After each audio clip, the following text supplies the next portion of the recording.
Kinshasa.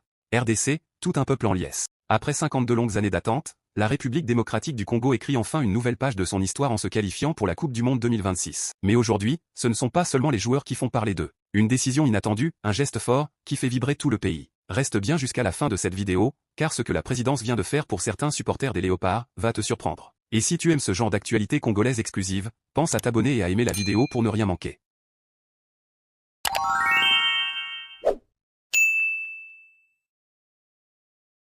Tout commence ce 13 avril, en plein cœur d'une atmosphère encore chargée d'émotions après cette qualification historique. Les Léopards ne sont pas seuls à être célébrés. Cette fois, ce sont les supporters eux-mêmes qui passent sous les projecteurs. Oui, tu as bien entendu, des supporters, récompensés comme des stars. La présidence de la RDC a décidé de frapper fort. Plusieurs fans emblématiques de l'équipe nationale ont reçu des voitures Toyota Prado. Un geste symbolique, mais surtout puissant. Parmi eux, un nom bien connu des Congolais, Lumumba Vea. Un supporter passionné, toujours présent, toujours fidèle, dans les bons comme dans les moments difficiles. Ce n'est d'ailleurs pas sa première récompense. Lors de la CAN 2025, il avait déjà reçu un véhicule. Mais cette fois, c'est une autre dimension. Une reconnaissance nationale. À ses côtés, un autre visage populaire, Evo Loco, très actif sur les réseaux sociaux, connu pour son énergie et son engagement. Lui aussi repart avec un véhicule. Et ce moment n'est pas juste une remise de clé. C'est un message. Un message fort envoyé à tout un peuple. Président Joli Mundele Ouapi a faire partie de la groupe Wazalendo. Mais kasi lelo azali Lumumba international et lelo yo mokonzi mboka chef de l'État Félix Antoine Tshisekedi Tshilombo asili penza ko reconnaître ba effort.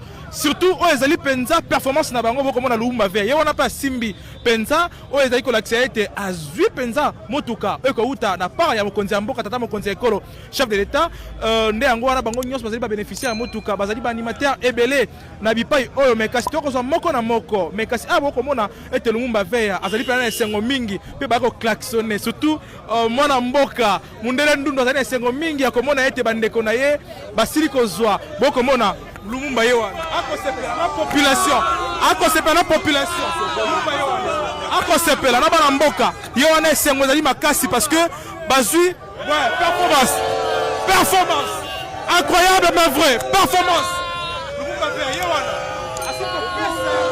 kasi ko la kisaba na mboka o ezali rabi belela bilili ya bandeko ne bakosepela ay esengo komona ete bandeko basiko za mutuka pe esengo ezali pena entre ba congolais parce que babete Lumumba na bango azali héros Lumumba na bango azali monument Lumumba na bango azali Lumumba oto bengi na forme ya Lumumba penza nde yango wana boko mona ete Lumumba tikali atana che micro akoloba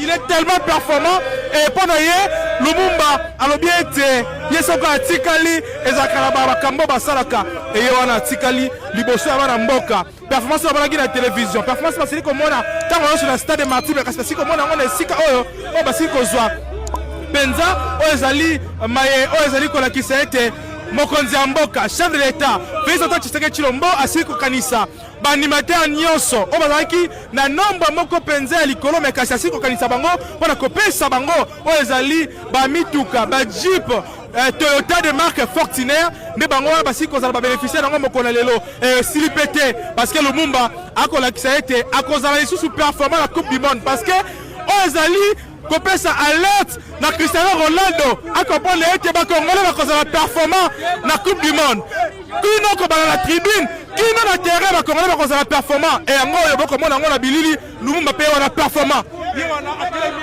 okosala bana mboka très performant ye wana kolakisa ete azali penza na bokundu wa nzoto atelemi lokola mwana mboka pe azali penza international Lumumba na biso national et Lumumba na biso international et là c'est bon et beaucoup mon appel moko bandeko accompagner kaya ko pesa ye mitindo pona ko kita o ezali makambo moko ezali traditionnel made in Congo made in Africa yango wana boko mona bilili ete o ezali kaka ekosala makaka na kati ya Afrika nulle part ailleurs kaka na kati ya Congo esengo ezali mingi mwana mboka Lumumba liboso ya bakongo mani yango wana bosi komona ezalaki spectacle merci beaucoup merci fois ça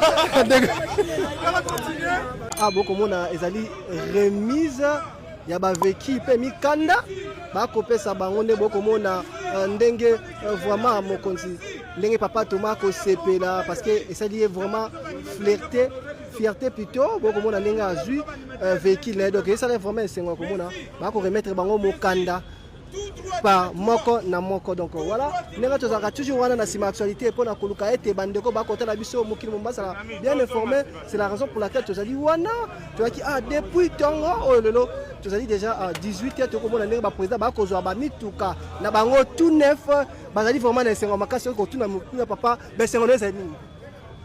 En tout cas, merci. Na mwana maman Marthe. Fati Beton. Na mwana maman Marthe.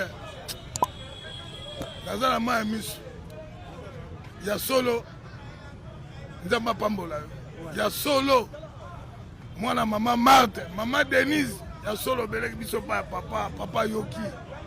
Ayoki ma. Asungi. Nzamba pambola bino mama. Nzamba pambola bino.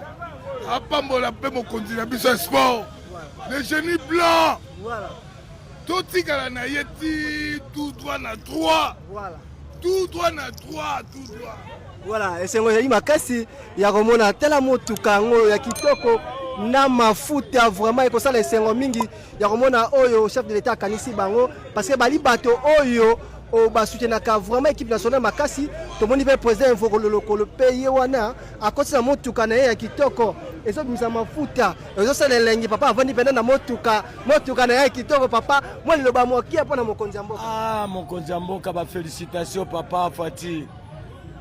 Papa eloko osaleli biso nzambe akopesa oyo ebele biso mpe baanimatere na yo tokotikaka yo ata mokolo moko te biso na yo tozali tili fobo nzambe apesa biso makasi ndenge tokomi lelo boye eza esengo makasi papa Fati eloko osali ata bakoko bakenda bacilo motema ke mwana na biso ye wana aide mboka na ye ndalobaka chaque fois ke Félix Antoine Tshisekedi Tshilombo beto ya babeto akotikala kaka beton. Merci beaucoup. Bokomona mbiaka na animation depuis Kasavubu kino mokolo ya lelo bokomona vraiment azwi jeep na ye ya kitoko ya elengi ya mafuta bokomona yango mpe awa tokomona vraiment motuka ya kitoko ya soin donc ekosala vraiment elengi mingi ya. Aujourd'hui, une question se pose. Est-ce que ce geste va motiver encore plus de supporters? Est-ce que cela va renforcer l'amour du maillot et l'engagement autour des léopards? Une chose est sûre, le football congolais vient de franchir un cap. Et cette histoire ne fait que commencer. Dis-moi en commentaire ce que tu penses de cette décision. Les supporters méritent-ils ces récompenses? Ou la priorité devrait être ailleurs? N'oublie pas d'aimer la vidéo, de t'abonner à la chaîne, et de partager autour de toi pour soutenir le contenu congolais. On se retrouve très bientôt pour une nouvelle vidéo. Force aux léopards!